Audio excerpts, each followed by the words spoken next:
আসসালামু আলাইকুম রহমতুল্লাহ। দর্শক, আজকে আমিরের জামাতের এই বক্তব্যটি আপনারা অবশ্যই শুনে যাবেন। আমার একজন ঘনিষ্ঠ বন্ধু, তিনি একটা ঢাকা বিশ্ববিদ্যালয়ের পাঠ চুকিয়ে এখন শিক্ষকতায় ঢুকেছেন। একদিন তিনি বাড়ির সামনে একটা বাগানে কাজ করছেন। হঠাৎ করে একজন সফেদ দাড়িওয়ালা অত্যন্ত সুদর্শন ভদ্রলোক লাঠি একটা হাতে নিয়ে গিয়ে হাজির। তো তিনি সালাম দিলেন, দেওয়ার পরে বললেন, বাবা অমুকের বাড়ি কোনটা? বলে এই বাড়িটা অমুক। সে কি বাড়িতে আছে তুমি জানো? সম্ভবত আছে। আপনি কি ওনার কাছে এসেছেন? বলে হ্যাঁ। আপনি ওনাকে চিনেন? বলে না আমি চিনি। বলে আসেন আমি নিয়ে যাই আপনি। উনি নিয়ে ওনাদের বৈঠকখানা বলে আমাদের ওইদিকে বসার ঘর যেটা, সেখানে বসায় উনি ভিতরে চলে গেছে, গিয়ে গোসল টোসল করে কাপড় বদলে গিয়া আয়সা বলতেছে, আমি এই ব্যক্তি। আপনি কেন এসেছেন বলেন, আমি কি খেদমত করতে পারি? বলছে আমি শুনেছি তুমি অমুক জায়গা থেকে লেখাপড়া করছো, আমার একটা পাগলি মেয়ে আছে, সেও ওই জায়গা থেকে লেখাপড়া করছে। এই মেয়েকে একটা শক্ত ছেলের হাতে আমি তুলে দিতে চাই, যাতে তার আগামীটা ভালো হয়। আমার এটা কিন্তু ভাই খুব বাবা খুব উল্টা পাল্টা, তুমি কি একটু আমাকে সাহায্য করবা? উনি তো বেয়াকুব বনে গেছে, যে কথাবার্তা তো খুব গুছালো, দেখতেও সুন্দর মানুষ, কিন্তু কথাটা অস্বাভাবিক মনে হচ্ছে। এক বাবা স্বয়ং বোরের কাছে এসে বলতেছে যে আমি আমার মেয়ে তোমার কাছে বিয়ে দিতে চাই, মেয়েটা একটা পাগলাটা। উনি তাকে নাস্তা টাস্তা করে বিদায় দিয়ে শহরে তার বড় ভাইয়েরা তাকে আসছেন, বড় ভাইকে এসে বলছেন যে এই ঘটনা, ভাই কি করবো?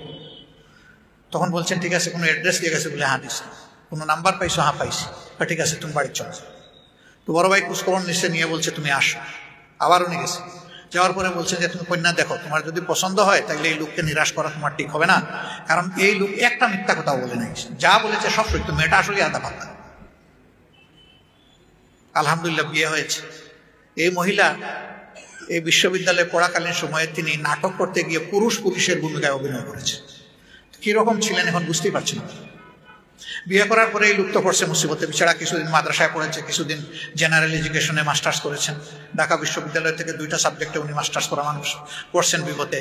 এই বই নিয়ে তো এখন বন্ধু বান্ধবের বাসায় উনি যেতে পারেন না, তো উনি নেন না। কিছুদিন পরে উনি তার সিনিয়রদের সাথে পরামর্শ করলেন যে আমি কি করতে পারি। বললেন যে ও যেখানে যাইতে চায় ওর সাথে তুমি সঙ্গ দিও, তারে নিয়ে যাইও, কোনো ধরনের বাধ্যবাধকতা আরোপ করিও না, আর তার উপরে জোর করে কোনো জিলবাব পরাইও না, তার মতো করে চালাও। কিছুদিন চলার পরে উনি তো দেখলো যে না ঠিক আছে, একটু নর্মাল হয়ে আসছে। বললো যে এখন কি করবো? বলে যে এখন তোমার দিনী বন্ধু বান্ধবের বাসায় যাও, বেড়াইতে শুরু করো ওই ড্রেসে, তার ড্রেস পরিবর্তন করাই। তো কিছুদিন যাওয়ার পরে বলে যে যেখানেই যাই মেয়েরা দেখি শালীন পোশাক পরে, আমি যেন কেমন কেমন, আমার একটা তুমি জিলবাব কিনে দাও, একটা চাদর কিনে দাও। তো চাদর কিনে দিচ্ছে। কয়েকদিন পরে বলে যে আদা মুসলমান হয়ে লাভ কি, আমার একটা বুরকাই কিনে দাও। তো দিছে বুরকা কিনে। আলহামদুলিল্লাহ। বলে যে না বুঝে ইসলাম কবুল করার মানে কি, তুমি আমাকে ইসলাম বুঝার জন্য সাহায্য করো, কিছু বই পুস্তক আমাকে দাও, আমি পড়ি, আল্লাহ তো আমাকে কিছু জ্ঞান বুদ্ধি দিয়েছে। উনি পড়াশোনা করছে। সেই মহিলা আলহামদুলিল্লাহ আমার ভাইয়ের 15 দিন আগে রোপণের শপথ গ্রহণ করছে, এবং গুরুত্বপূর্ণ জায়গায় উনি দায়িত্ব পালন করেছেন, এখনো করছেন।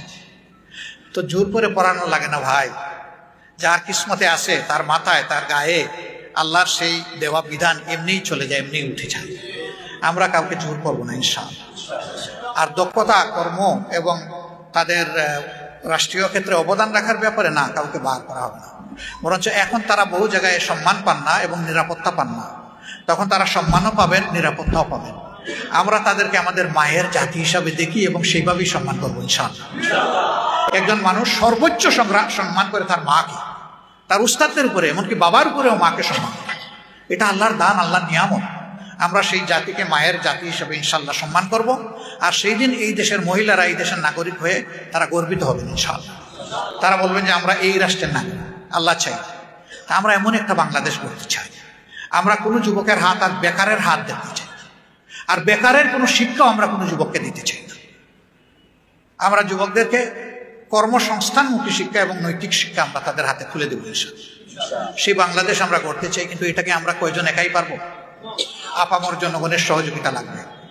আমরা খুবই আশাবাদী আমাদের ইয়াং জেনারেশনকে, আলহামদুলিল্লাহ তারা পারবে। আমরা আমাদের এই সোনার ছেলে মেয়েদেরকে সেইভাবে গড়ে তুলব ইনশাআল্লাহ। এখন যারা ইয়াং আছে, এই বাংলাদেশটা আমরা আস্তে করে তাদের হাতে তুলে দিতে চাই, আর পিছন থেকে তাদেরকে আমরা পরামর্শ দিব, শক্তি যোগাবো এবং দোয়া করবো। আপনারা কি তাইলে মুরব্বী যারা মন খারাপ করছেন? এই সন্তানগুলো তো আমাদের সন্তানেরা দেশ চালাবে, আমাদের চোখের সামনে সুন্দরভাবে, এটা তো আমাদের আনন্দের বিষয়। আলহামদুলিল্লাহ আমরা যুবকদেরকে যুব সমৃদ্ধ একটা সমাজ আমরা গঠন করতে চাই, আল্লাহ চাই। এক ছেলেকে একবার অ্যাওয়ার্ড দেওয়া হচ্ছে, অনেক বক্তৃতা তাকে ঘিরে, তার অনেক প্রশংসা।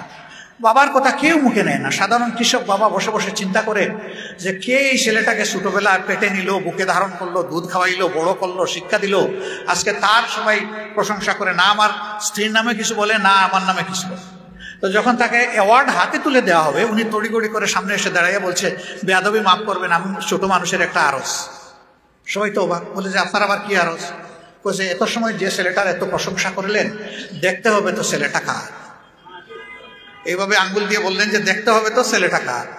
অর্থাৎ তিনি বুকের ছেলেকে আবার বুকে ফিরাই আনলেন। আলহামদুলিল্লাহ, আমরা সেইভাবে আমাদের গর্বিত সন্তানদেরকে বুকে ধারণ করে সামনে এগিয়ে যাবো ইনশাআল্লাহ। আগামীর সত্যের পথে, ন্যায়ের পথে, কল্যাণের পথে, একটা মানবিক সমাজ গঠনের পক্ষে আপনাদের সকলের আবারও দোয়া, ভালোবাসা, সহযোগিতা চেয়ে আমার কথা এখানেই শেষ করি। দর্শক, আমিরে জামাতের আজকের এই বক্তব্যটি আপনারা শুনেছেন। এই বক্তব্য থেকে আপনারা আসলে কি বুঝলেন সেটা অবশ্যই অবশ্যই আপনার মন্তব্য কমেন্ট বক্সে জানাবেন। দর্শক, এই কথা দ্বারা এটা এতটুকুই বোঝা যায় যে আসলে হেদায়েতের মালিক মহান রাব্বুল আলামিন। আল্লাহ তাআলা কখন কাকে হেদায়েত করবে আর কখন কাকে মাফ করবে এটা আসলে বলা যায় না, এটা একমাত্র মহান রাব্বুল আলামিনই জানে। তবে সমাজে এমনও মানুষ আছে যে হয়তো কোনো অশ্লীল বেপর্দা মহিলা যখন রাস্তাঘাটে চলাফেরা করে, মানুষ আসলে খুব খারাপ দৃষ্টিতে বাজে মন্তব্য করে। এই বাজে মন্তব্য না করে তাকে হেদায়েতের পথে আনাটাই উত্তম। এমনও তো হতে পারে সেই মহিলাটি এক পরবর্তীতে পরেশগার হয়ে যাবে। সমাজে এমনও মানুষ আছে যে সবচেয়ে খারাপ নিকৃষ্ট কাজ করে, আল্লাহ তাআলা হেদায়েত দিয়ে তাকে ইসলামের ধারক বাহক বানিয়ে দিতে পারে। সেটা তো আপনারা ইতিহাসে জানেন যে হযরত উমর রাদিয়াল্লাহু আনহু সবচেয়ে রাসূল সাল্লাল্লাহু আলাইহি ওয়াসাল্লামের সবচেয়ে বড় দুশমন ছিল, অথচ সেই হযরত উমরকে আল্লাহ তাআলা কবুল করেছে, হেদায়েত দিয়েছে। পরবর্তীতে সেই খলিফা উমরই ইসলামের জন্য বড় ধারক বাহক হয়ে গেছিলেন। তার জন্য ইসলাম প্রচারটা খুব সহজ ছিল। হযরত উমরের ইসলাম কবুল করার আগে আসলে প্রকাশ্যে ইসলাম প্রচার করার সুযোগ ছিল না, কিন্তু হযরত উমর রাদিয়াল্লাহু আনহু যখন ইসলাম ধর্ম কবুল করলেন, আল্লাহ তাআলা যখন তাকে হেদায়েত দিলেন, পরবর্তীতে প্রকাশ্যে আসলে ইসলাম প্রচারটা শুরু হয়েছিল। আসলে পাপকে ঘৃণা করো, পাপীকে নয়। আসলে এটাই উত্তম কথা যে আসলে আমরা পাপকে ঘৃণা করব, পাপীকে নয়। পৃথিবীতে যখন মানুষ আসে আসলে নিষ্পাপ হয়ে এসে জন্মগ্রহণ করে, কিন্তু প্রতিপত্তির শয়তানের প্রলোচনায় পড়ে মানুষ পথভ্রষ্ট হয়ে যায়।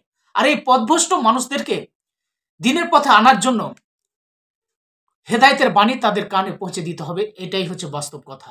দর্শক, আজকে আমিরে জামাত ডক্টর শফিকুর রহমানের বক্তব্য আপনাদের কেমন লেগেছে? তার বন্ধুর গল্প দিয়ে আসলে আপনারা কি বুঝলেন? আপনাদের মতামতটা আপনারা কতটুকু শিক্ষা গ্রহণ করলেন আজকের এই ভিডিও থেকে, আমিরে জামাতের বক্তব্য থেকে, সেটা আপনারা সংক্ষেপে কমেন্ট বক্সে জানাবেন। দর্শক, আজকের ভিডিওটি এ পর্যন্ত। দেখা হচ্ছে পরবর্তী ভিডিওতে। সে পর্যন্ত ভালো থাকবেন, সুস্থ থাকবেন। আসসালামু আলাইকুম ওয়া রাহমাতুল্লাহ।